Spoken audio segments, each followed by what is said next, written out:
Sanità, Vicenza prima in Italia con l'ULSS Ottoberica. Lo dice la classifica Agenas, l'Agenzia Nazionale per i Servizi Sanitari Regionali.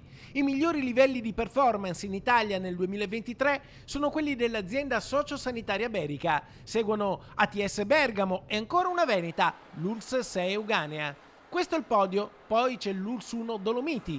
Quindi il Veneto piazza ben 3 aziende sociosanitarie ai primi 4 posti. Quinta l'ULSS Bologna. Tutto ciò in una classifica che prende in considerazione tutte le 110 aziende sanitarie locali italiane e si basa sulla valutazione statistica di 34 indicatori classificati in 6 aree: prevenzione assistenziale distrettuale, assistenza ospedaliera, sostenibilità economico-patrimoniale, investimenti e mortalità evitabile.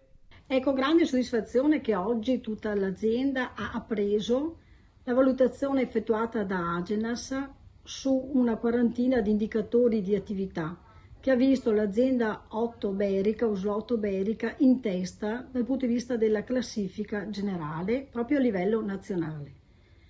Sicuramente è un lavoro di squadra, un lavoro che richiede un impegno quotidiano ed è proprio per questa ragione che ringrazio tutti i professionisti che ci consentono di poter vivere questi momenti di grande soddisfazione per i risultati raggiunti.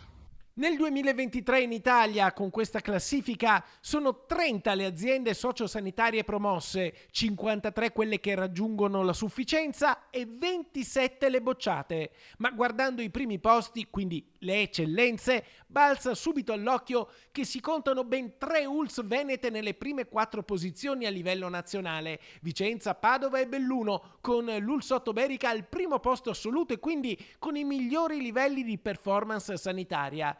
Un eccellente risultato che viene accolto con grande soddisfazione anche in Parlamento dal senatore vicentino Pier Antonio Zanettin.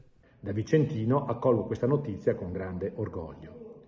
Sento quindi il dovere di rivolgere un ringraziamento e le congratulazioni al direttore generale, dottoressa Patrizia Signonato, ai medici e a tutto il personale che, nonostante le difficoltà, con abnegazione garantiscono ai cittadini un servizio di altissima qualità. Il merito di questo prestigioso riconoscimento è esclusivamente loro.